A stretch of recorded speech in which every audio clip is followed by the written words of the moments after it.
Hello everyone, Blue Star Saber here, once again to do another Star Wars The Bad Batch episode review, but not just one episode, but two, the 15th and 16th episodes of the second season, and the finale of the second season. Will it live up to the hype? Will the Bad Batch reunite with Crosshair? What will happen with Omega? Will the evil scientist capture him? You have to tune in to see what I say, or you've at least had to at least read the episode, at least watch the episodes, actually watch the episodes, then come back here for my review, thoughts and views. So yeah.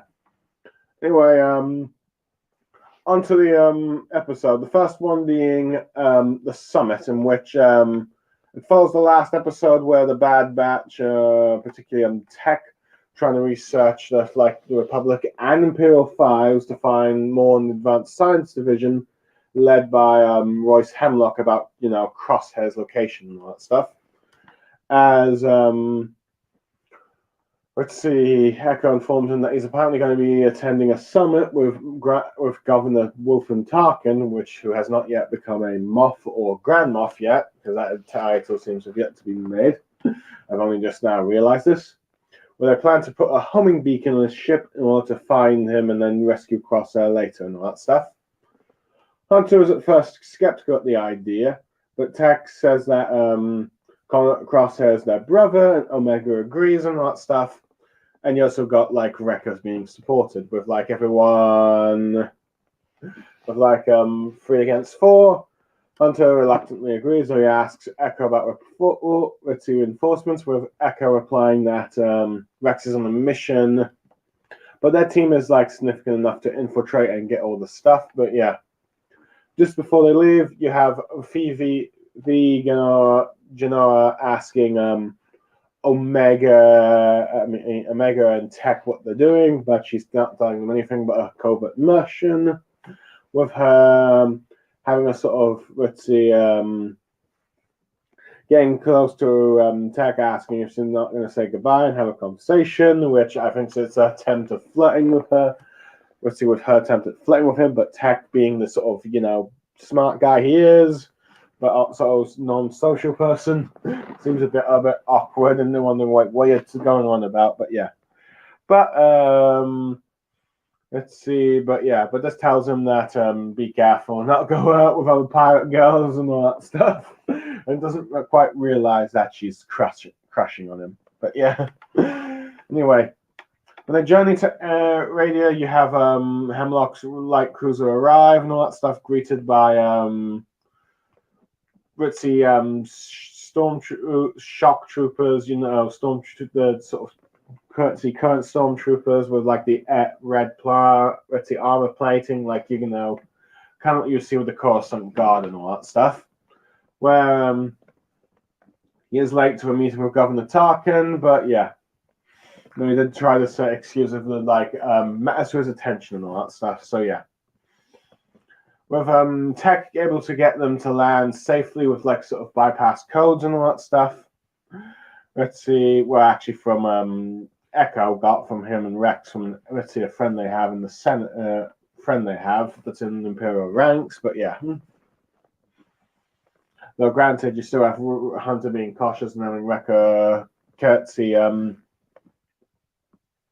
main guns and all that stuff, just in case, while you have Tech using the sensor to find the perfect spot and all that stuff. So yeah, as they clear the Special 1143, which I'm not sure what kind of Star Wars reference that might be, but I'm not entirely sure on that. I could be wrong. But yeah.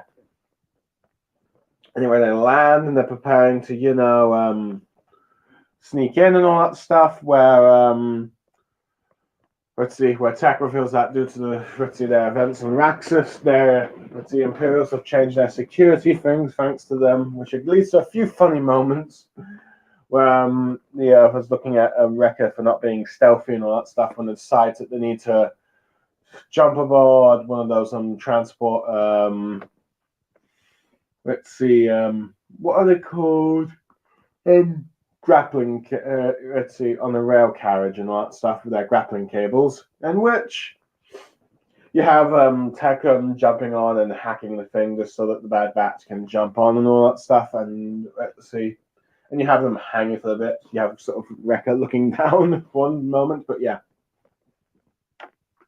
But anyway, during the whole summit, you have let's see, the Imperial Ramaldi, let's see, advocating a phased widespread deployment of stormtroopers around the galaxy and that stuff, talking, disagreeing, saying that they need to a comprehensive strategy for galactic unification and all that stuff, and to deal with rebels and all that stuff. But yeah, and those and well, distance really.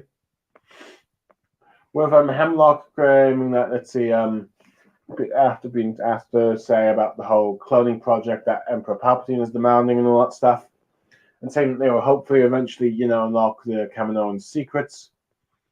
With Tarkin trying to say how long will it take, with him going like, "Don't rush science," but he has a lot of, let's see, test subjects with clones and all that stuff, and even though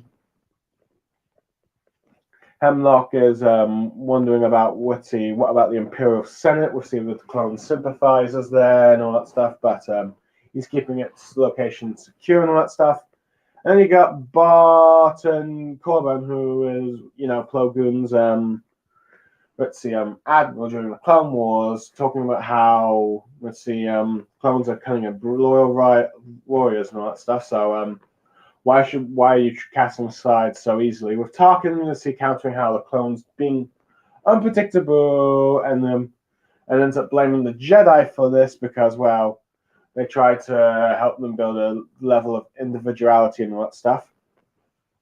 With him and then Carbon asking what will happen when the clones find out what they're doing and all that stuff, and whether or not they'll start taking up arms against the Empire.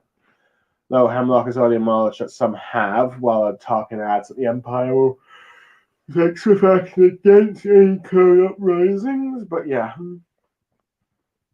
And then, we end up seeing that, director, at the time, Commander, also in Krennic, is there and all that stuff about Project Stardust, in other words, the Death Star, which he ends up lying and all that stuff. Anyway, during which you have the Bad Batch arriving at the place, splitting up, Tech, Hunter, and actually Tech, Wrecker, and Echo, trying to hack into the whole control rooms and all that stuff and finding what's going on. Stunning and shooting stormtroopers and all that stuff while they're going about, while Wrecker and Omega sneak in to put a tracker on, like, the tracker on the, Dr. Hemlock's ship and all that stuff, in which, after a bit of sneaking around, trying to avoid stormtroopers, and then nearly getting discovered by a mouse droid, and even Echo sabotaging a crane, Omega deceives. But meanwhile, during the whole thing,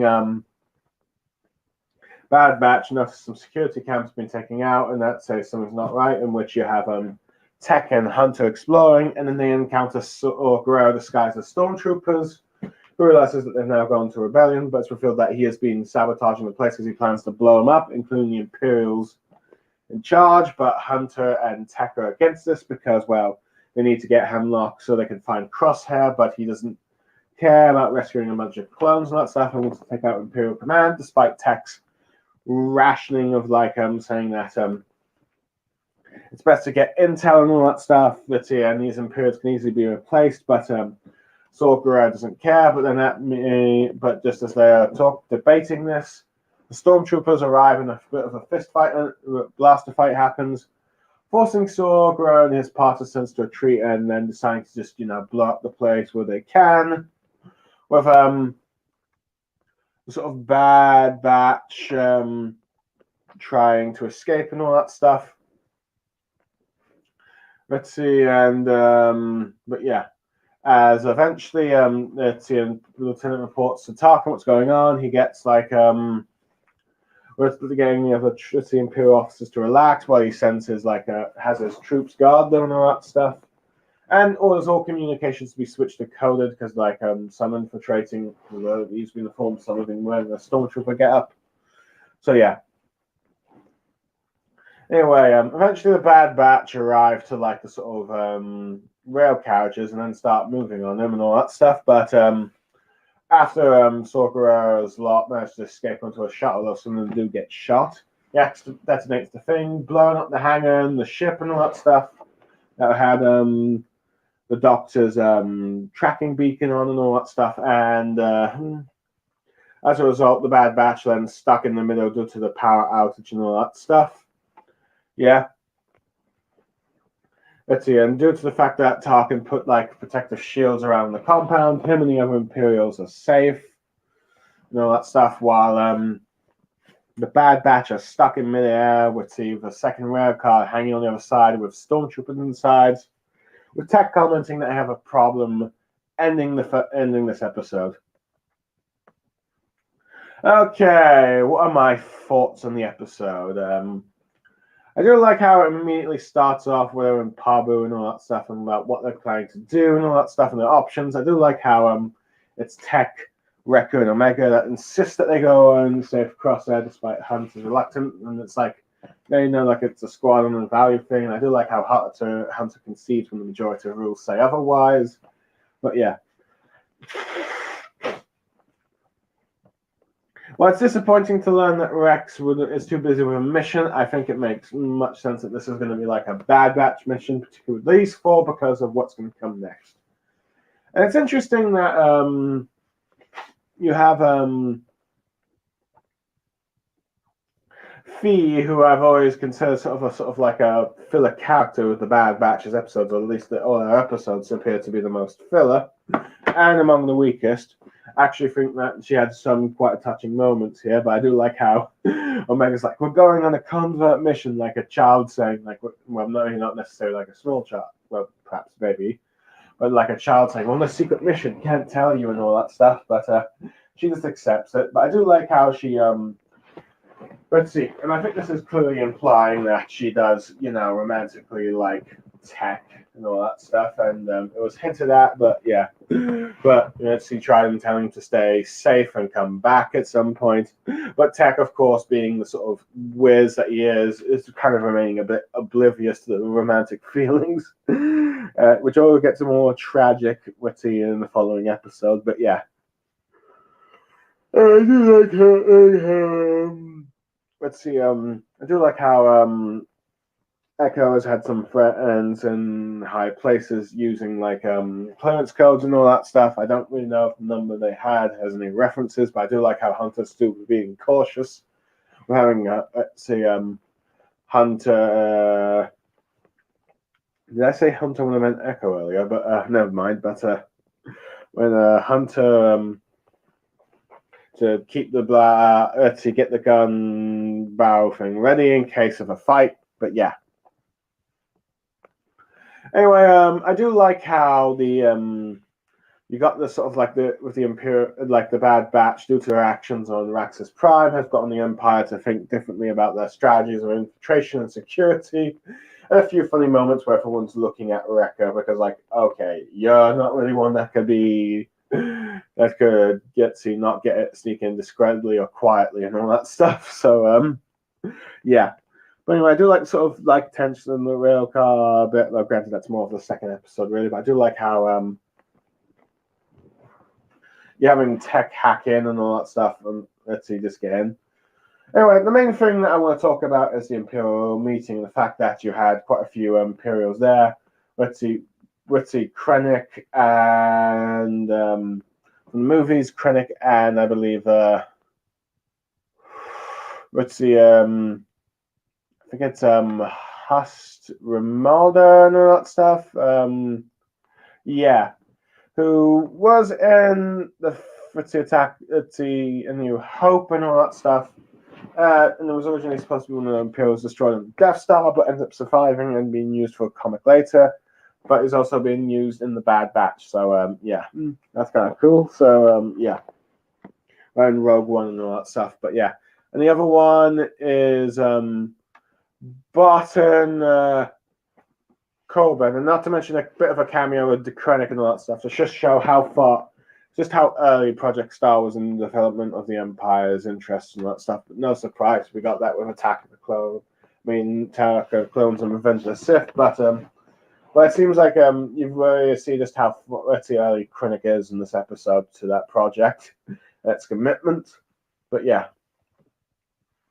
No, I do like the debate you have with the Imperials here, particularly I believe Hust ran it, being like, we just need to send out all our forces to Tark and try a bit more direct control and all that stuff. And I believe it's Barton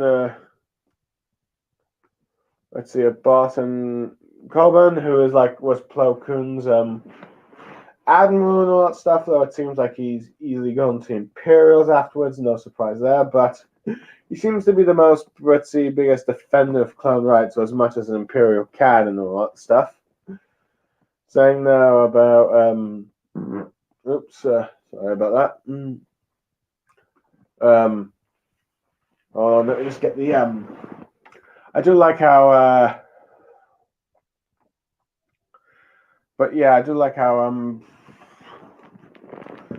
he's trying to defend the clones as much as possible, but you got Tarkin, which no surprise, blaming the Jedi for their unpredictability and individuality and all that stuff, which this goes to show just how heartless of a person Tarkin is. But I do like how the Jedi have been mentioned, like, oh, they've ruined the clones and all that stuff, even though the clones pretty much. And it goes to also show you just how much the clones have gotten so much individuality under the Jedi, but now that they betrayed them and now serve the Empire, they've lost all that. But yeah.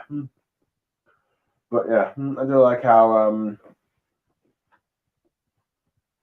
you've got one of them just like being like, and like questioning about how's the Senate going to react to this, and the doctors nonchalant about experimenting on clones for his subjects and all that stuff. I do like how snarky he is with Tarkin as well, the doctor, as he saying, oh, I had urgent business to attend to while he was late, and I've forgotten what he specifically said, but it's kind of cool. But yeah. Alright, but I do like how you having careful with Omega sneaking in and sneaking out, trying to hide behind the cargoes and moving things with Wrecker and Tech doing distractions and all that stuff. Which eventually a mouse droid discovers it, but was smashed by Wrecker. But it is interesting to learn how that Saw Gerrera is already beginning his sort of like past campaign, blowing up places, not thinking along consequences, and getting into clash with a Bad Batch. But I do kind of like how we had a brief minute of like, oh, so you finally picked a side, lads. But yeah, but of course there's a bit of a firefight and prevents the Bad Batch from getting intel on Dr. Holbert and all that stuff. But yeah. Oh yeah, I should mention I do like how the Plo Koon Admiral just Gritty places the clones for being cunning warriors, but yeah. And just like the little small details like that, but yeah. But anyway, I do like how Saw Gerrera does lose a few of his men and all that stuff, but Tarkin remains completely calm and makes sure that they're not attacked in a secure compound and all that stuff, but yeah. I do like, due to the fact that the Bad Batch and the Partisan, two different, rebelling groups, if you will, against the Empire, not really working together. Saw Gerrera is not really thinking the set bigger picture. As a result, destroys Dr. Hemlock's. Is it Dr. Hemlock? Let me just check.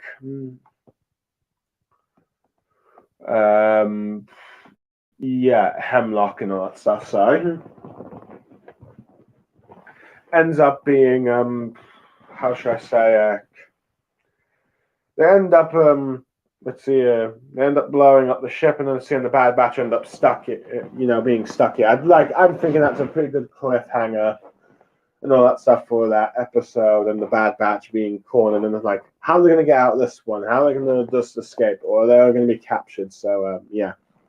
Overall, that episode, I think I'll give it like a 9 out of 10. It was nearly perfect. I think there might be a few issues here, but I think it was a really great episode. And if you have time to watch it, I recommend it, not just The Mandalorian, but yeah. But we still have one more episode to go, people. But yeah, but other than that, I'd say you're probably going to have the Bad Batch and Sorgro and clashes in the future. But yeah, but anyway, on to the next episode, Plan 99 and all that stuff, and let's see, the Bad Batch are trying to escape, fighting stormtroopers on the rail carts and all that stuff.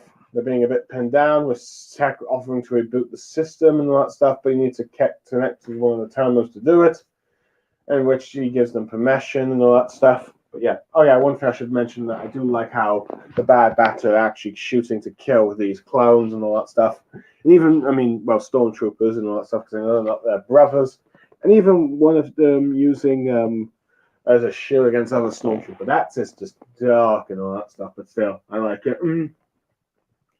But yeah, but as the whole firefight goes out, you get Tarkin ordering viewing starfighters and all that stuff. But yeah, realizing about these insurgents, I do like how Barton Coburn is like showing concern about what's going on with the insurgents. Tarkin remains relaxed, with the thieving starfighters shooting the place. With Low Hunter does manage to shoot one down with his blaster pistol. Don't ask me how, but yeah, he does it. And as the rail lines are getting crashed and all that stuff, Tech tries to jump on and all that stuff, but gets shot off and is just barely hanging on the thread and all that stuff.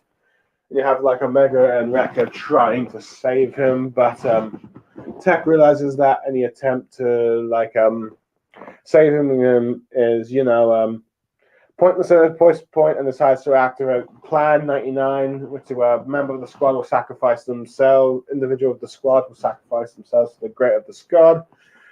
Wrecker tries to persuade him not to do this, giving him an order, but Tech ends up saying how we're Clone Force 99, when we ever done orders, and then shoots the sort of rail thing as he falls to his death, which is still kind of shocked that happened, but yeah.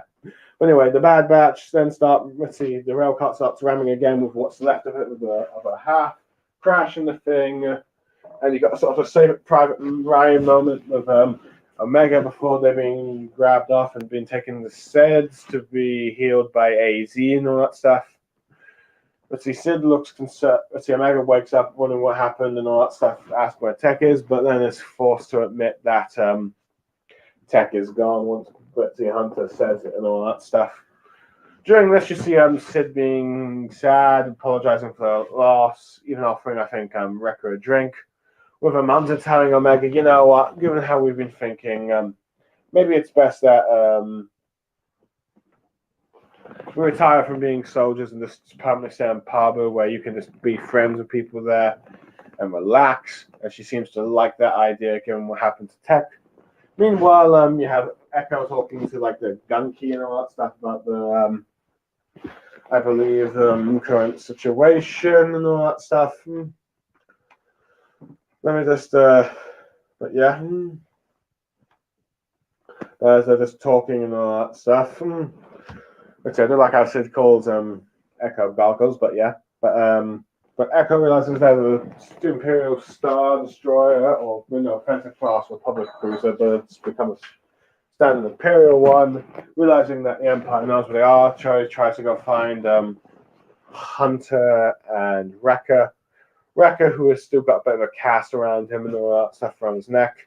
He gets offered a drink by Sid, but he refuses. He's not in the mood, but then starts to realize that Sid is acting weird, and she reveals that she ends up selling them out because she tried it, but because they've become too big a deal, and she needs to look out for herself. But she seems very sad about it, as you get clone commandos led by the Doctor, paralyzing Wrecker. Let's see, how should I describe it?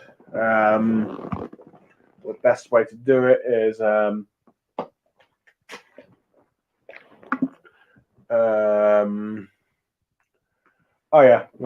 with Wrecker being stunned and Hunter forcing Omega to escape down the pipes with mining shaft with AZ, but while she's going down, let's see, decides not to and says that, you know what, I'm going to save my family, much that AZ's protests and all that stuff, sort of picking up what Tech did earlier, but I guess you could say, but yeah, or not lose another one member of the squad, but yeah, you have Hunter coming out. Maybe shooting or stunning with one or two clones, but yeah. But it's a bit of a stalemate with the Doctor. Ends up paying Sid in front of him for her services and all that stuff, where Hunter realizes he's been sold out. But you do see Sid upset and looking down. So it's a sign that she feels guilty for what she does. But yeah, you pretty much have the Doctor asking, I believe, hold on, let's see, Dr. Royce Hemlock, sorry, where Omega is and all that stuff, saying how he needs her, and if he does, tell her, let's see, the clones are free to go and all that stuff, or they won't be harmed, but he doesn't buy it, but he surrenders because he doesn't want Wrecker being shot. Eventually, they're taken outside of our northern town. We see Imperials just occupying the place with or starting to at the very least, but yeah, with Omega just drawing her blade, arrow blade, laser thing, Targaryen weapon, archery crit gear at Dr. Hemlock and that stuff, saying to, let them go, or I will shoot. He tries to persuade her that Nala Sarah wants to see her and all that stuff, but she doesn't remain convinced, but ends up getting paralyzed by Scotch as she heads NBC to go get an Echo, and he's able to help 3 other members of the Bad Batch. They try to, of course, retrieve Omega back, but that fails. And let's see, Hemlock escapes with it, but the Bad Batch also escape. But they're now wondering what they should do since we wonder what they're going to do now since they no longer have a lead. But Hunter's insisting that they will find Omega no matter what. Anyway, we're back on, I believe, let's see, we're back on the Wayward facility and all that stuff, where, let's see, Omega is reintroduced to Dr. Nala Se and all that stuff, and the new Supreme Chancellor, but you'd say she remains defiant, which they say is understandable, but yeah. Of course, I think you might have heard, but yeah. But Omega is then escorted by, I believe the Imperial is, what was her name? Oh, yes. I believe it was,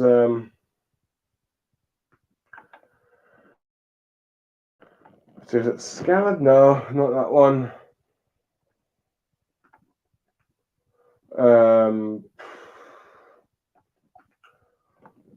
Nope. Oh, let me just get the. Let's see.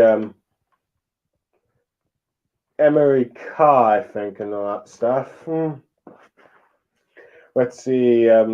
Showing her around and all that stuff, and Omega sees her crosshair on the straps of the table, wondering what they've done to him. But she says that he's in this condition because he tried to escape.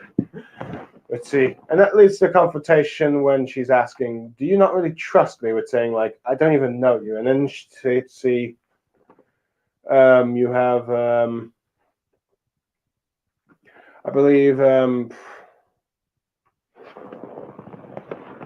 let's see, Carr revealing that it's a bit ironic and all that stuff. But yeah.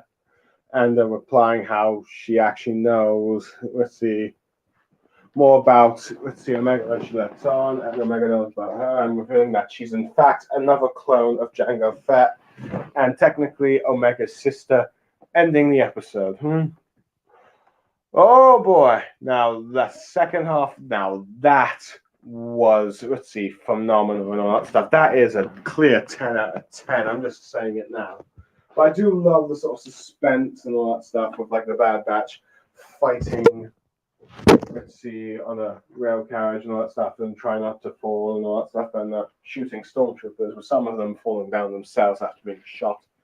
But yeah, I do like how Tech is being built up. Build up to try and move the cartridges, only to get killed in the end. And in many ways, Tech dying sort of makes sense about the ones like the Spritzy about who are left of the squad, but but I think this is still a huge blow to the Bad Batch, given how smart Tech is and all that stuff. But yeah, but now that I think about it, let's see, Tech and that pirate lady, or Tech and the Crosshair will both have to live with the fact that he's gone now and all that stuff. But yeah, and dead, and let's see.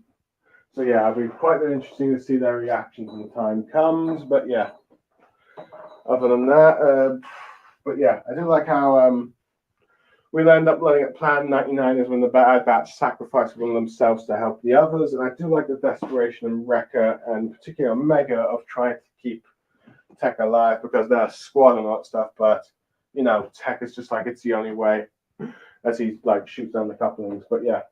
But I do like how the tense is just getting built with this, like, first Tech trying to do it to move the cart thing again and jump on, only to be ambushed by stormtroopers, and then V-Wings, and then eventually thing snapping in half and deciding that I've got to sacrifice my life and all that stuff. But yeah.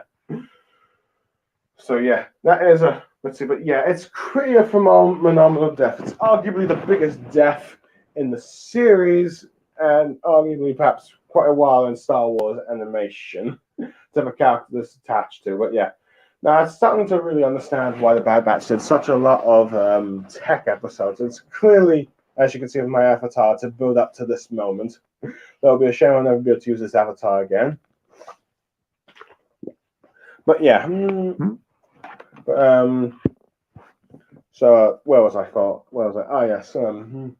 But yeah, it's Tech death. I never thought they would get the balls to do it, but they did, and I'm hoping they stick with it. But yeah, but who knows? There might be some sort of experimentation on his pretty remains and all that stuff. I could be wrong, though. Granted, Doctor did have sort of like the goggles of pretty Hack and all that stuff, saying that's all that's remained. And I do like how the Ritzy and the everyone and part of the crew sort of values it and all that stuff. Like Ritzy, if it was definitely Orville, that would be the case. But yeah,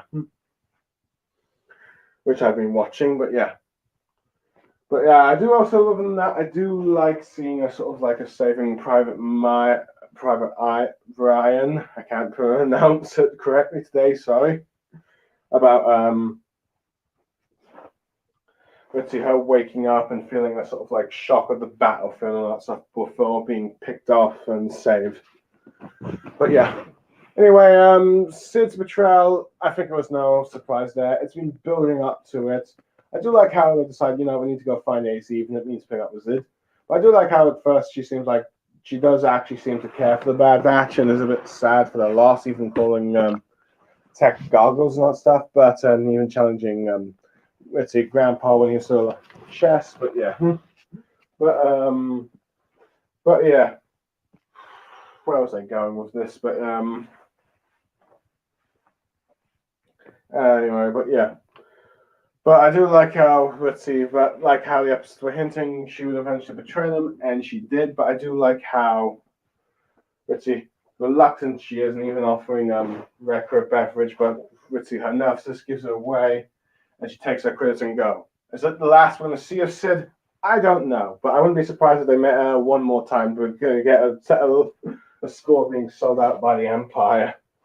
But yeah, but I do like how they split up with like Hunter and Wrecker trying to keep Omega safe, and that's partly why they decided to let's permanently stay on the whole island thing. But yeah, which I can see them actually doing, but I could be wrong. But yeah. But I do like how Echo's the one that notices the Empire from outside and all that stuff. It ends up helping staging a rescue, but yeah. But unfortunately for the I do think I was a bit surprised about this episode because besides Tech's death, being a shocking thing, I figured the Bad Batch would be really nice with Crosshair, and even I partly still thought until near the end of the movie when it's like okay, now you're just messing with me and all that stuff, but yeah. But I do like how oh boy, I'm forgetting what I'm saying, but yeah. I do like how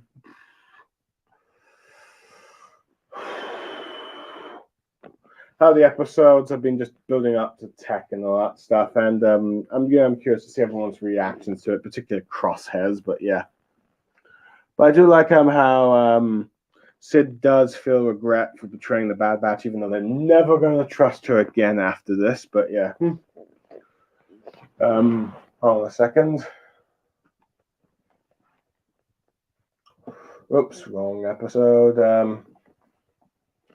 But yeah, I do like how you have let's see Hemlock and let's see Omega trying to negotiate, but she doesn't buy what she's saying, and it's good. It's just kind of just really like how the tone of his voice shows quite a sort of menacing inside him and all that stuff. But yeah, yeah, of course she ends up getting captured, but I do like how Echo is able to save them and they escape, but of course they need Saval to find Omega, but they have no lead down, and at their worst despairs because they no longer have their tech genius to help them and all that stuff. But yeah, but I do like how you see interesting to learn how the Empire has some plans with Nala saying all that stuff. But apparently there's also some cloning project that's a bit impossible to do in 3 years, but the Empire insists that she does and all that stuff. But yeah.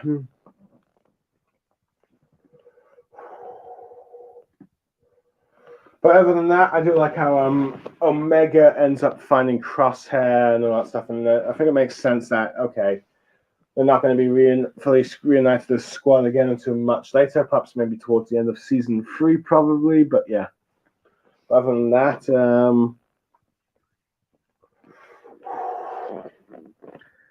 let's see, where the Mandalorians have been quite threatening and all that stuff. But yeah.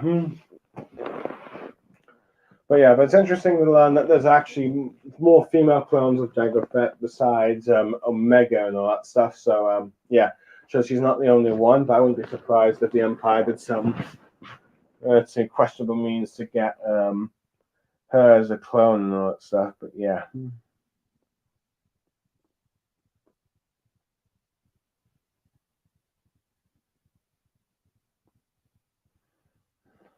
But yeah, but yes. Sorry, I'm starting to doze off a bit, but yeah. But yeah, I'm pretty certain the Britzy, but yeah, I do like the sort of clone sister thing, as it's like a "no, I am your father" twist. Maybe that's what it implies, but yeah, but I do like how let's see, one of the scientists there tries to get Echo to relax, but I am certain that at some point she's going to escape with Crosshair and Rather Resistance and let's see Jeanette Van Dyne. But yeah,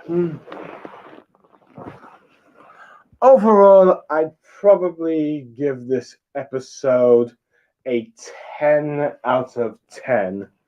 It's a very good episode with the suspense, the cart thing to Tech's ultimate sacrifice, and it makes sense why he was so focused on the season, be it fillers or non-fillers and all that stuff. But yeah, because he was going to die, and it's arguably one of the saddest deaths in Star Wars and quite a while, and all that stuff.